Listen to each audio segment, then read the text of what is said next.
Hey princesses, welcome to the first ever makeup confab. I'm Brian Chan, your host, and today I'll be teaching you how to do two different looks. One, an everyday look, and two, a soft glam look. I hope you're doing well in self-isolation and social distancing. During this time of social distancing, I hope that you can do makeup and experiment and do what you like and find what works for you. You don't have to do exactly everything I do. I'm just showing you my techniques and I'm showing you what works well for me. And by doing makeup more and more, you can find what works for you. I hope you can grow during this time of self-isolation. So we're gonna start off with the everyday natural looks. So this is what I would typically wear in an everyday look if I were to wear makeup every day. You're gonna need primer. I have the Milk Makeup Hydro Grip Primer, and you can find this at Sephora or Sephora.ca. I also have the e.l.f. Poreless Putty Primer. There's three different types. There's the matte Poreless Putty Primer, the hydrating one, and just the universal one. And the difference between matte and hydrating and universal, so universal is more just like for everyone, if you have combo skin or just normal skin. Matte primers or matte foundations or matte anything is really for people with oily skin. Usually in the T-zone, this is where you have all your oil, and by putting the matte on it, it decreases the oil production and it kind of fills in those oil pores. Hydrating primers, foundations, or all that is for dry skin. So if, especially in the winter, if you have dry skin near the edges of your faces, or if you just have dry skin in general, I would recommend a hydrating formula. So after primer, you're gonna need concealer. I have the Too Faced Born This Way concealer in the shade Vanilla. I have concealer that is lighter than my normal skin tone in order to brighten areas of my face. I'll explain more when I do the soft glam look, but any shade that is near your skin tone works. I like the Too Faced Born This Way because it's very full coverage. It's also a very lightweight formula, which is why I like it. You're gonna need brow products. One of my favorite brow products is Anastasia Beverly Hills Brow Pomade. It's kind of this colored gel that you can put in your brows and shape with a brush. I also have here the Anastasia Beverly Hills number 12 brush. Okay, it's a very detailed and fine brush. It's very skinny, so you can do your brows really detailed with this. And then on the other side, it has a brow brush, so you can brush through your brows and kind of diffuse that color. I also have here the Maybelline Brow Ultra Slim Pencil. This is one that you can find in your local drugstore, Walmart, or anywhere shoppers. It's just a pencil that you can twist up and down, and it has the brow brush at the other end to diffuse the product as well. This product is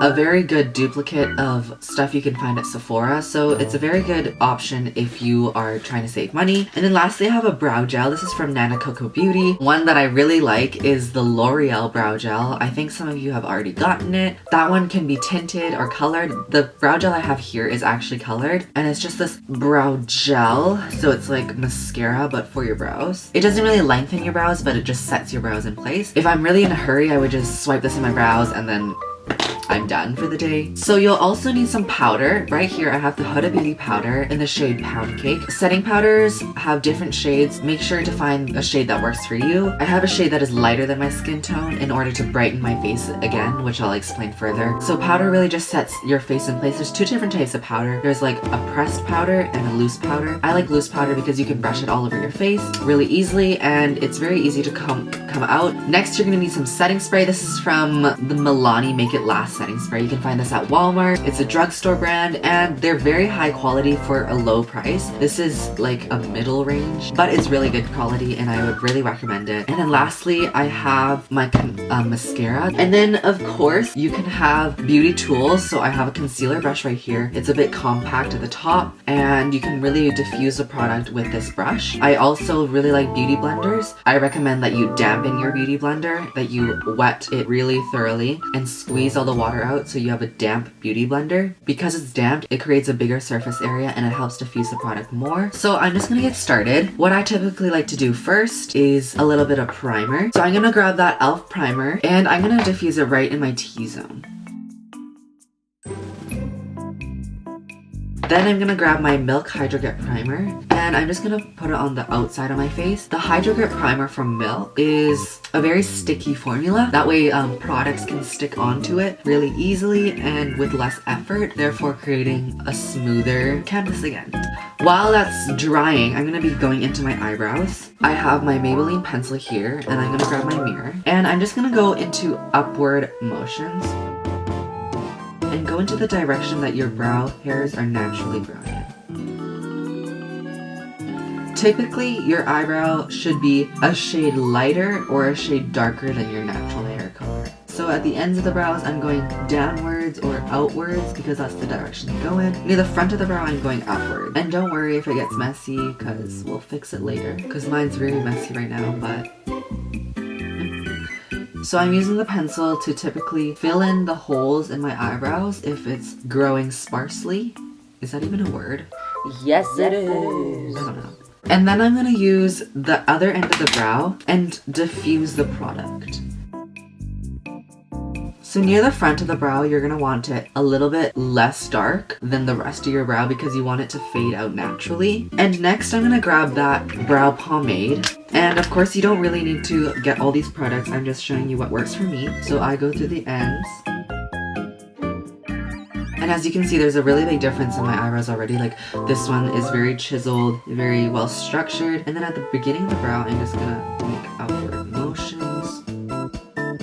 I'm going to brush through the brow with the spoolie, making sure that the beginning of the brow is a little bit lighter than the rest of my brow. This is a very long process, I know. I'm going to grab the brow gel, and I'm just going to go through the brow quite quickly and just go up through the beginning of the brow, sideways through the middle of the brow, and downwards at the end of the brow. And then your eyes are going to be set for the whole day. And if you make mistakes, it's okay because if you have the utilities and tools for it, I grab my concealer and I grab a rounded brush. I grab a really compact brush, I dip it into the concealer, and I start to carve out that brow. And what concealer is essentially doing is it's erasing all the mistakes that you made previously, and it's also creating this kind of false line underneath the brow, so it really looks like you have a really chiseled brow. So as you can see, it's way more structured now because I've cut it out. Okay, I'm just gonna use my finger to diffuse the product so it looks natural. So there's an eyebrow that's undone, so I'm gonna finish it off camera and I'll be right back. Okay, so I finished up the other eyebrow off camera, and now I'm going to use the remainder of that concealer and just put it on my finger. So I'm just going to put it on my finger. I'm going to dab it on every blemish that I have. So right here, there's like a spot here. I'm just going to go dab it into just a little bit of product, and then around it, there's more.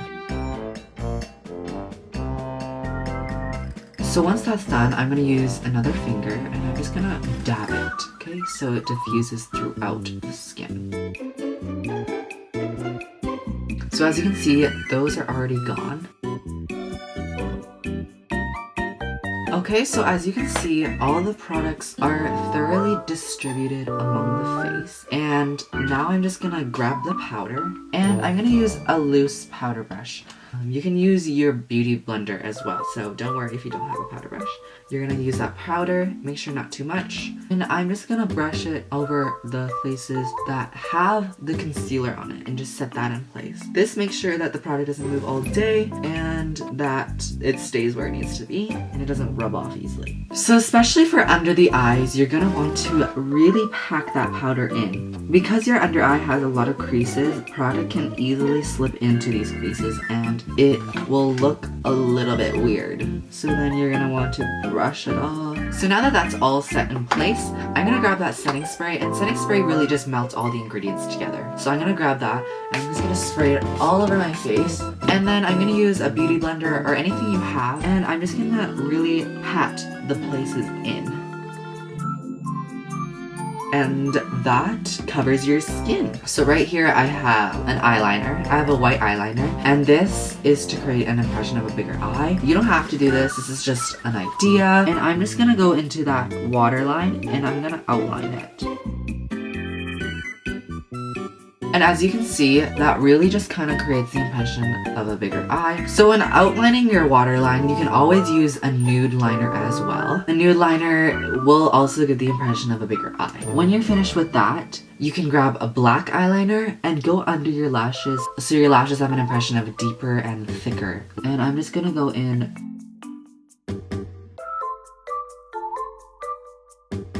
And And as you can see, it kind of creates a deeper impression. Without really going on top of the lid, you can go under the lid. If you are a person who does wear eyeliner every day, you can use a liquid eyeliner. Liquid eyeliners are typically harder to use because they're liquid first of all, so they can get everywhere, and you would have to have a steady hand. If you're someone without a steady hand, I would recommend a pencil eyeliner because you can smudge these easily and they still look good.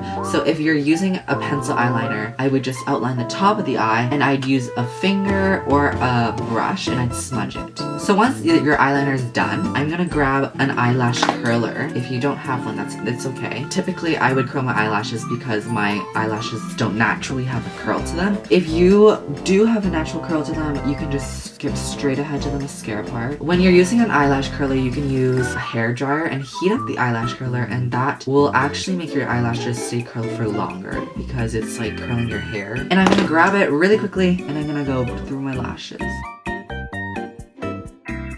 And that is how I would do an eye. Okay, so I finished up the other eye off camera. If you're kind of feeling a little bit plain, you can add a little bit of shimmer onto your eye. I would use a finger and I just really dab it into the center part of your eye. I'd probably do this before applying mascara because this is a little hard with long eyelashes on. And this just creates a really subtle glow. If you're into that dewy look, I would recommend some highlight. Just kind of put it onto the high points of your face, which I can show you later on in the next video. I'm gonna spray some setting spray to really set this all in place again.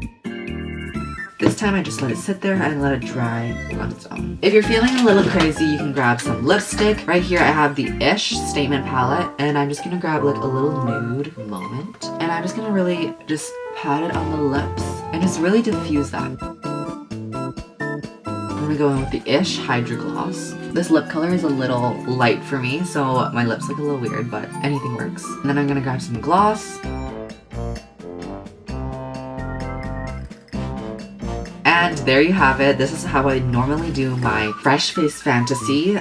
It's very natural, it's very simple. I hope you like it, and I hope this works for you, and I encourage you to find what works for you. I hope you learned some things from this video. I can't wait to show you how to do a soft glam in the next video. Thank you for joining me today, and continue to social distance, wash your hands, and stay safe. Hopefully I'll see you again one day.